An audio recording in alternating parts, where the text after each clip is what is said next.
Hi, and welcome back to the channel.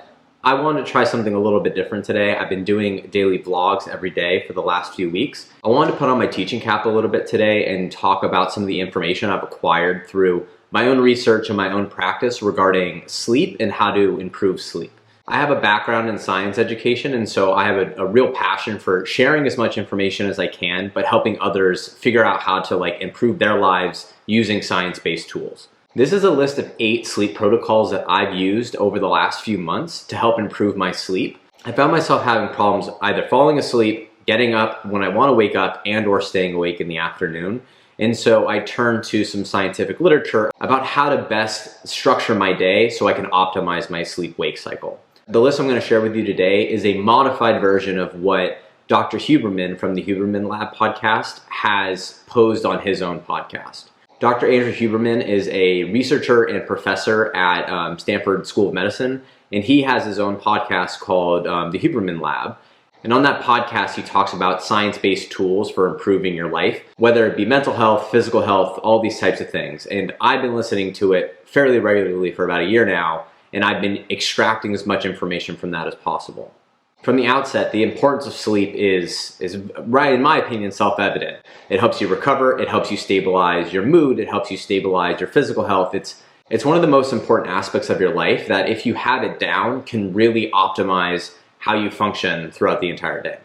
You can probably attest to this in your own life. You know when you don't get proper sleep or something's going wrong with your sleep, aside from just not feeling rested, you can feel more irritable, your brain doesn't function as well, and you can really feel all these kinds of things day to day. So here's a list of 8 things that I concern myself with every day in order to help optimize my sleep schedule. So the first few tips are related to circadian rhythms and tying yourself to your circadian clock. As animals that have evolved on a planet that has both day and night, and we have this repeated pattern every day, and obviously we tend to sleep at night and we tend to be awake during the day, our system has adhered to that sleep-wake cycle very well. So a key in optimizing your relationship with that is making sure you wake up at the same time every day and then falling asleep when you feel sleepy at night. So the important key of that is waking up at the same time every day.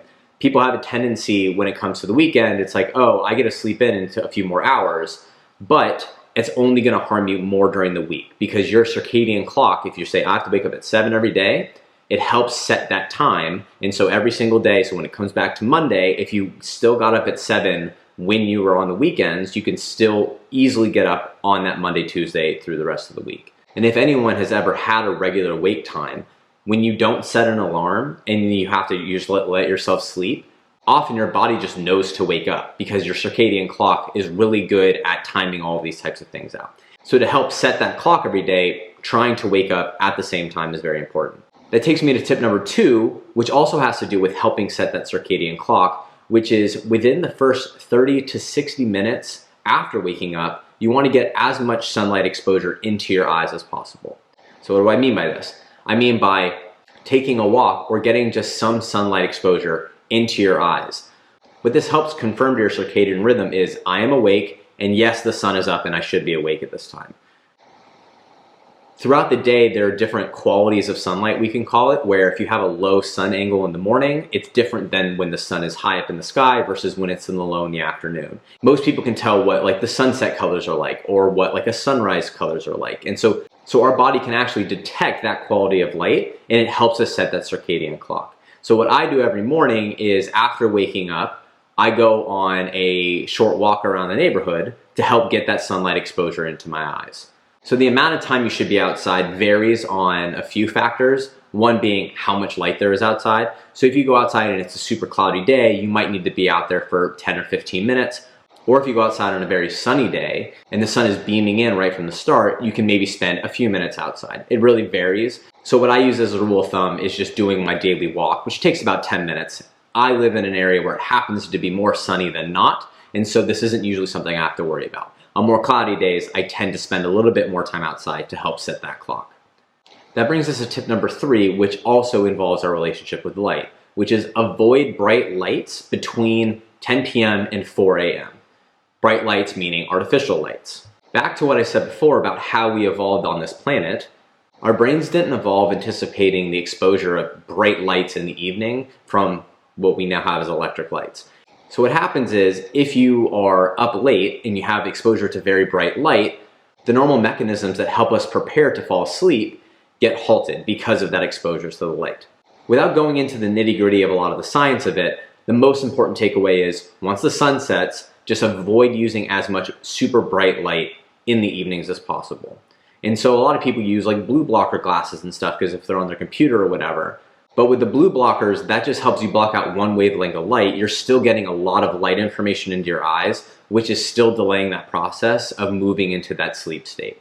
Additionally, if you're someone that gets up in the evening, just say you have to like go to the bathroom, or you're someone that has trouble staying asleep at night, when you wake up, avoid looking at light at all costs. So if you have to get up and go to the bathroom, I recommend using as low light as possible. In my case, if I get up to go to the restroom in the evening, I don't turn any lights on at all, and I just kind of feel my way to the bathroom, go to the restroom, and then go back to sleep with as low light as possible. Because much like in the morning, if you want to get exposure to that sunlight, if you get exposure to any sort of light, your circadian clock starts to think that, oh, maybe I should start moving on to the next step, which can be detrimental in terms of keeping your sleep schedule. So what I try to do is use as low light as possible. Then in the morning, crank the lights up and get as much light exposure into the eye as possible. So moving away from our relationship with light to our relationship with what we put in our bodies. So tip number 4 is avoid caffeine 8 to 10 hours before the time you want to go to bed.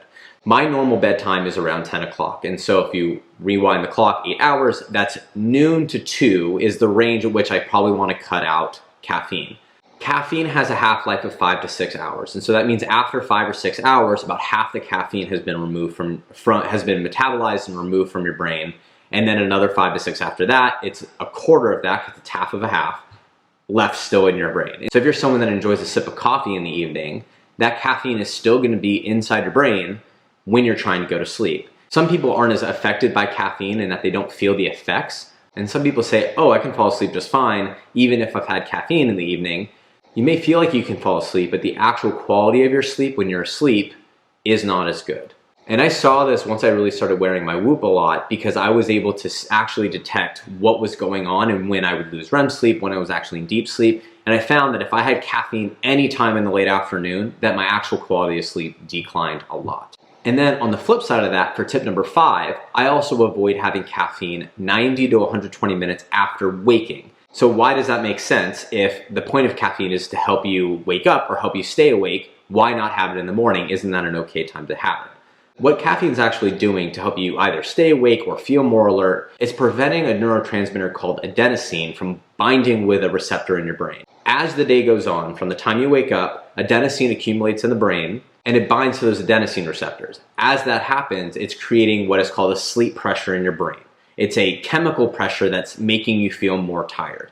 But what happens with caffeine is it blocks those adenosine receptors. That doesn't allow the adenosine to attach to make you feel that tired feeling. So what happens is I enjoy my caffeine in the middle of the day, and as that adenosine builds up in my brain, it can't latch on to those receptors, which would make me feel tired normally. So it's prohibiting that. So why not have caffeine in the first 90 to 120 minutes of waking up? Well, what happens is when you wake up, all of that adenosine that's accumulated in your brain that helped you fall asleep the day before is still being processed out of those centers. And what happens is if you have caffeine and you immediately rush it in to block those receptors, not all of the adenosine is flushed out of that system. So what happens is when you get towards the afternoon and all of that caffeine is removed, then all those receptors are ready and all of the adenosine latches on, and then you have what we call a caffeine crash. So if you've ever just felt very tired in the afternoon, but you're someone that has caffeine all the time, that caffeine crash is because you didn't allow all the adenosine to leave. And then what happens is someone feels more tired in the afternoon, they drink more caffeine, and then they get worse sleep, and then the cycle continues, and it's a vicious cycle. So 4 and 5 sort of go hand in hand. Don't have any caffeine in the afternoon into the evening, so you allow the adenosine to build up and you allow it to do its job to help you go to sleep and stay asleep. But then also in the morning, allowing the time for the adenosine to be flushed out, and then you can use the caffeine again. Then along the lines of what we put in our bodies, tip number 6 is avoid alcohol. So I know this is difficult for a lot of people that they enjoy going out on a Friday or Saturday and they socially drink with their friends, but the effects that alcohol has on your sleep is its own conversation. But once I got my Whoop and started actually looking at what variables affect my sleep, I found that if I drank any amount of alcohol, especially in the evening, so I've noticed a major difference between if I've had alcohol during the day where my body can actually metabolize it and flush all of those toxins out of my body, versus if I have it in the evening where there's still alcohol in my system when I go to bed. I've noticed that my HRV plummets, my resting heart rate is way higher, and I have a higher respiratory rate. And since discovering that, I limit the amount of alcohol I consume in the evenings, and I've noticed that my sleep has been much more consistent and much more restorative through and through, like full stop. And again, that's its own conversation in its own right. But for the brevity of a tip, avoid alcohol when you can, especially in the evening, to allow it all to flush out of your body before going to sleep. Then something often associated with hangovers is napping. Rule number 7 is limit daytime naps to less than 90 minutes. And so if you are someone that likes naps, like me, I always feel restored after I take them, but I limit my naps from 20 to 30 minutes. But if you go out all the way to a 90-minute nap cycle, you're allowing your body to go through a REM cycle. And if you go past the 90 minutes, you're gonna start to confuse your brain on whether this is like the evening time sleeping versus just taking a nap. When I take naps like in the mid-afternoon, I sometimes do a caffeine nap where I consume caffeine right before laying down for the nap. And then the amount of time it takes for the caffeine to actually get into my system, I will be waking up out of the nap and it feels like it catapults you out of the nap. And so you start to burn off some of that adenosine because you're sleeping, and then you wake up and then the caffeine blocks the adenosine receptors and you feel even more energized.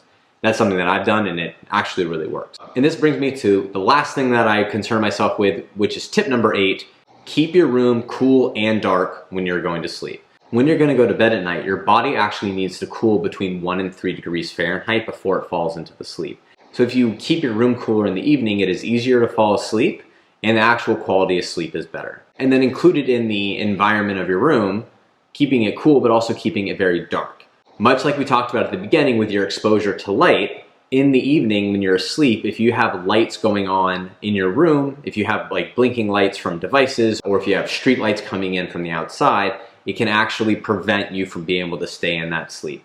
So what I actually do is wear a sleep mask every night. And I found that to be a very effective way to keeping my space as dark as possible, because literally no light is getting past my eyes. So in review, these are the 8 tips that I have that I've used to help improve my sleep and keep myself on a healthy sleep schedule. Number 1, wake up at the same time every day. Number 2, view sunlight 30 to 60 minutes after waking.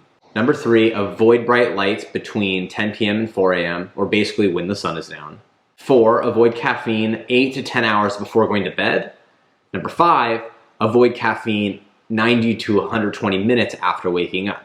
Again, 8 to 10 hours before going to bed and 90 to 120 minutes after waking up. And again, that has to do with adenosine in your brain and that sleep pressure that makes you feel tired.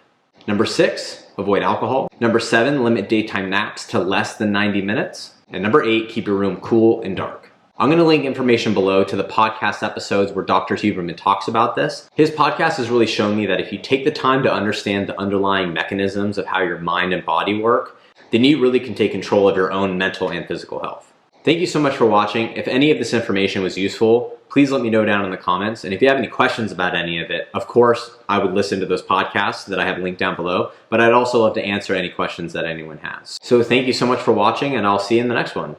Peace.